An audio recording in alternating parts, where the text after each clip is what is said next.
You can do a lot of different things to get, as you call it, to get the walk going to lunch. But in order to be most effective in getting her to have maximum reach and coverage, which is what you need in the extended walk, you would be served well to feel each hind leg engage and close your right leg as her right hind leg engages, and your left leg as her left hind leg engages. So I'm just going to call that out because she's a new horse to you, and you have been riding her for the last month.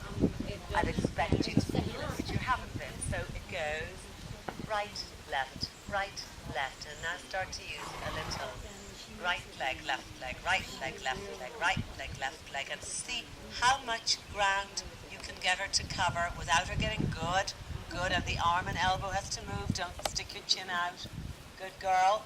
And now the final walk in the series is the free walk on the long rein. To do this, don't just suddenly drop the reins, so gather them up again.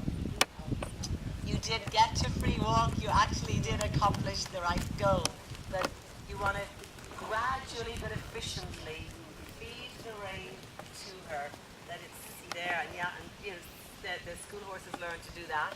Gradually let her have free walk on a long rein, and free walk on a long rein means not quite to the buckle. There you go. Good. Free walk on a loose rein is all the way to the buckle, so just practice holding at the buckle.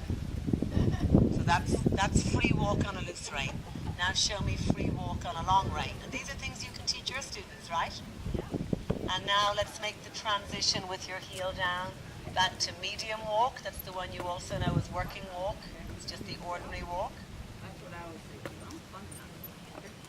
And now make a transition back to your best effort at collected walk. And understand real collection, she'd need to be more warmed up, much more relaxed in her back and round. And again, do not think collected walk just means slower. It actually means more energy. And now transition to medium walk, this ordinary walk. And now, feeling each hind leg engage, try the transition into extended walk. Try not to move your body, just let the movement of the horse move you. Yep, a little more elasticity through your arm and elbow. Very, very good. Now just go back to medium walk, that's your ordinary everyday walk. So did you just learn something about the walk? I did. Okay, and you probably know this, the walk has 4 beats, right? Yes. Okay, in your own time, let's make a turn at E, and a right turn at E, a left turn at B. Those are the halfway markers. So part of the experience of being here is writing a bit with the letters, yeah? Good, into your heel. Make sure you bend her before you turn her, good. And let's just go rising trot around the arena. And I understand this is your first time trotting her. Yep, good. Nike, good about keeping your fingers closed on the rein. Good, you ride fine. You've got a nice soft post. And I know you tell your students this, but just make sure, Miss Jaimee, as you do the up part of the post, Jaimee, step down into your heel. Flex the ankle.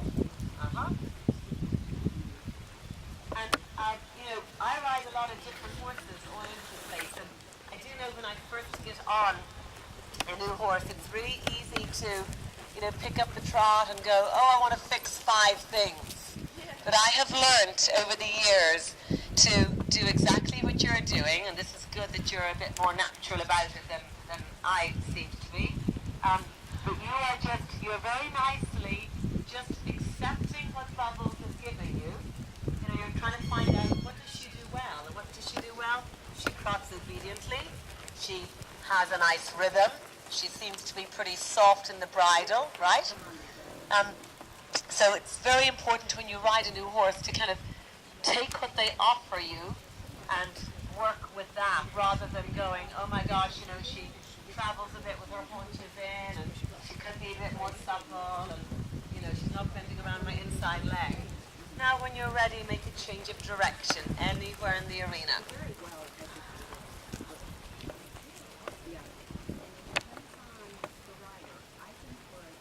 Yep, nicely done. Good. Try just bringing your hands in closer together. Lovely. Yep.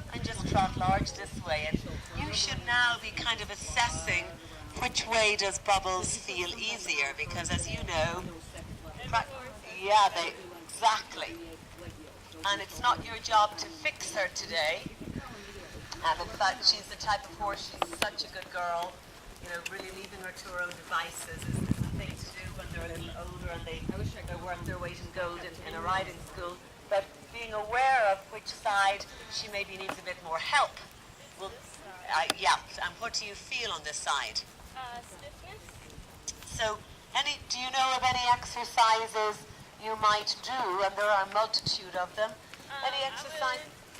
I would start with the circle. Lovely. So let's come down to where the footing's a wee bit better, although all in all the footing's held up great today.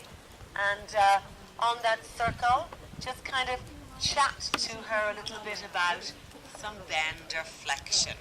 Just a little bit, not pulling though. Just yep, there. And she very nicely